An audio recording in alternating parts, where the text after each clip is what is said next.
Hiya, friends. Knees. Most of us have two of them. They're a hinge joint, much like the elbow. They are not a ball and socket, right, which the hips and the shoulders are, but we treat them like that a lot. And they get pretty tweaked in general. So this is a strengthener. It starts to work all of the big muscles that run into and through the knees just to help keep them really strong. I was just talking to a friend yesterday and was saying that I really like doing this before, either early in the morning or before I do hiking, snowshoeing, skiing, whatever my big activity is. It just, I think sets them up for success for the day and also makes me a little more aware of how my knees are positioned, right, and how I'm using them as I move throughout my activity. Anywho, let's stop talking, let's do. You'll notice I've got a sticky mat for my body to be on, and I've got something I can slide on. Now, if you don't have a hardwood floor and you're on carpet, maybe if you put on socks or something like that, you're gonna be able to do it.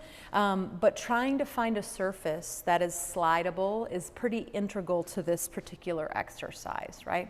For my friends who can't come all the way down on their back, you could do this from a chair, and I'll show that at the very end so that you can start to integrate it, right? So, my butt is towards the end of my chair or my sticky surface. I'm gonna lower myself back down so that I'm lying on my surface. I'm gonna call it mat from now on, whatever you're working with, right? And then my arms are just gonna kind of come down by my side in my Shavasana style position. And I'm gonna try and stay out of my upper body as much as possible, particularly my shoulders, my neck, and my jaw, right? And I have my feet hips distance, parallel. They start fairly close to my buttocks. You could be further forward, especially if knee flexion is an issue for you, or you've got any kind of itises going on, which is inflammation in the knees. So now go ahead and flex your feet. Right, and my toes pull up off the earth, and I slowly have my heels, as far as my feet go, on the surface, my blanket. Now from there, I'm going to go ahead and I'm going to simply, not easily, simply push my heels forward, and I'm going to push down so I get a little extra resistance. So I push down into the floor and simultaneously push forward and slide out. Don't hyperextend your knees here, please. And then I go ahead and I pull back. Now that's the gist of it, but it's a lot more, you know, we can refine it a lot more. So as I start to push forward, right, I'm gonna push down and forward, and I'm gonna make sure my knees are going straight forward. They're not moving out to the right or to the left, and you may notice that the knees wanna pull one of those directions. That part of your leg is stronger probably. If my right knee loves to pull out to the right. Pull back. Don't let your low back arch, right? Keep that beautiful, beautiful, stable pelvis and low back we always talk about in our core work. And so I'll add on to what I was saying. So my right knee, especially when I pull back, would love nothing more than to fall out to the right. My left knee a little bit, but my right knee more so. Because my outer thigh usually does all of my work and is more, it's stronger, right? And it's used to doing the work. So just notice what your habitual patterns are. And I'm not saying they're wrong, but try to refine them for this particular exercise so that we strengthen both sides of the quads and the knees. The hamstrings are working pretty good as well right now, right? Depending on our motion. And then go ahead and just rest and leave your feet there.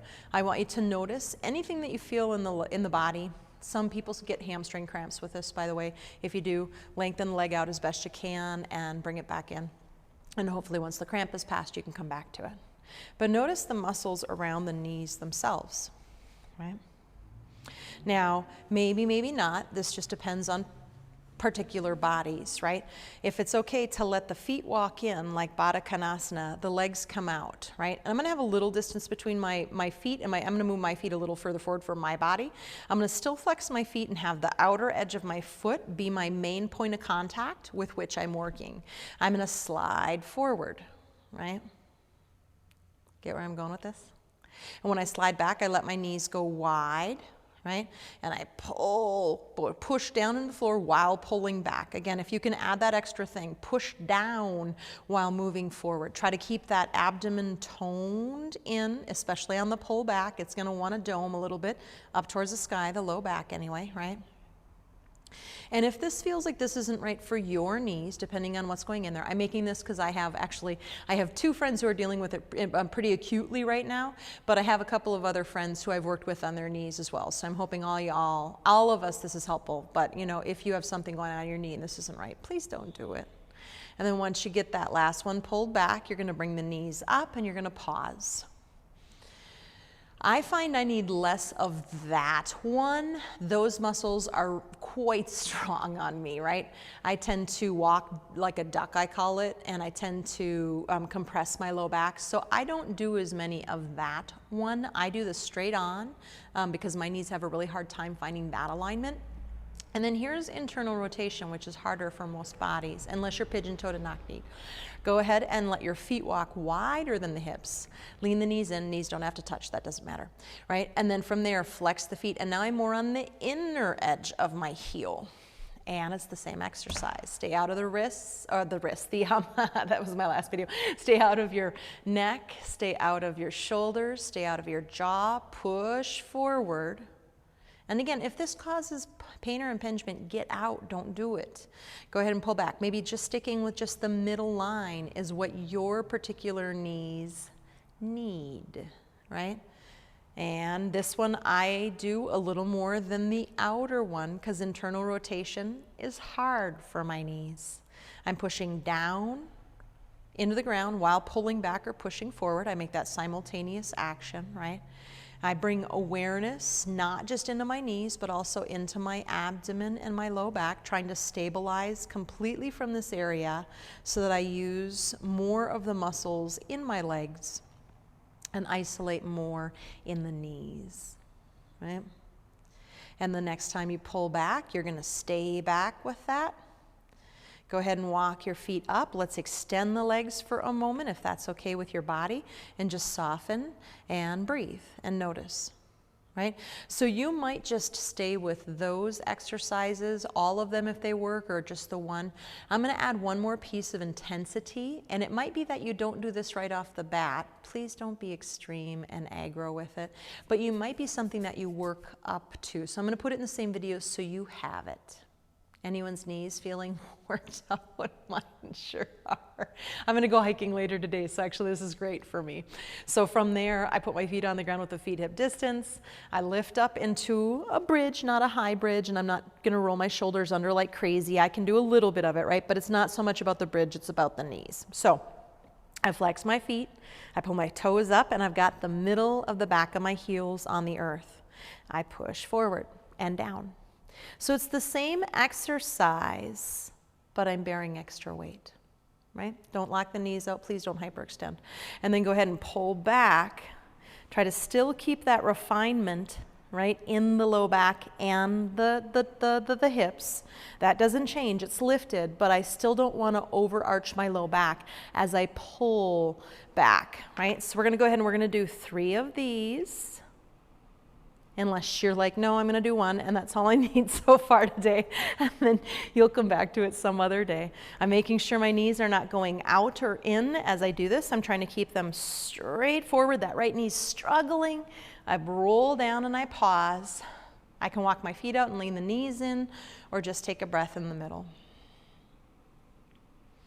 Walk your feet in towards one another.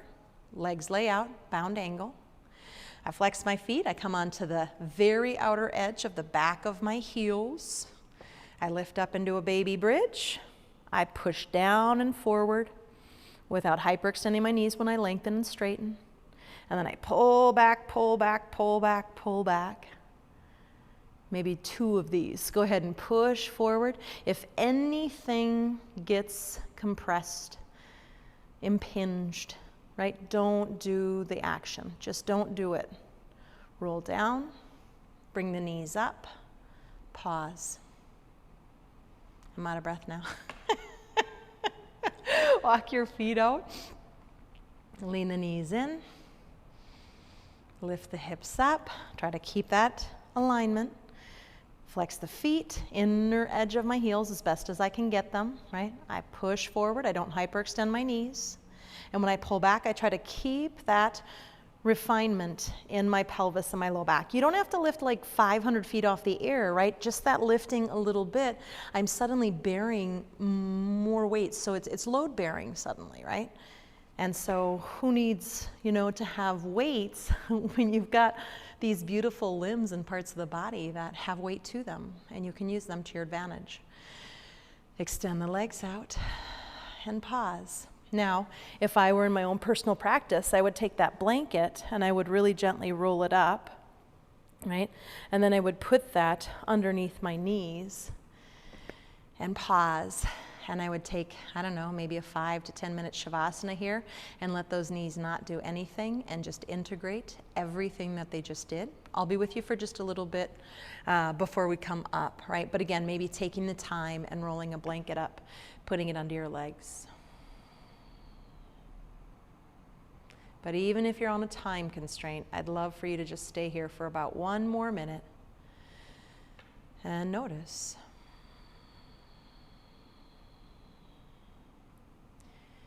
And for all of my friends with the itises, right? Itis just means inflammation.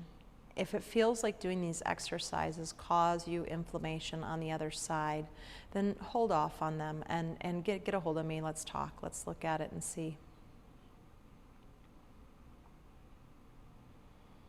But my hope is that it doesn't cause inflammation, but rather strengthens all of those beautiful muscles of the knee joint. And hopefully reduces inflammation. But inflammation's tricky. It's not always just about the way you're using the knee. If you're eating a lot of sugar or food your body can't digest, that toxicity accumulates in the joints. And sometimes that's when we start to get the itises and the arthritis, right? The bursitis, the various things. So it might be dietary too.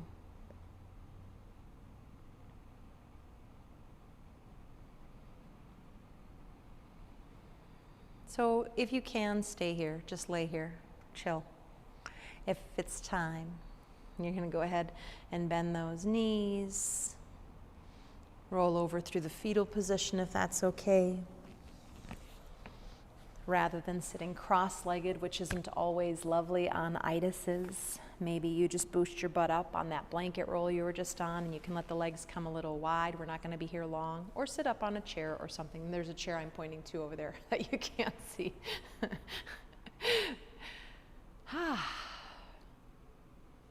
Namaste, friends. Have such a wonderful day. I love you.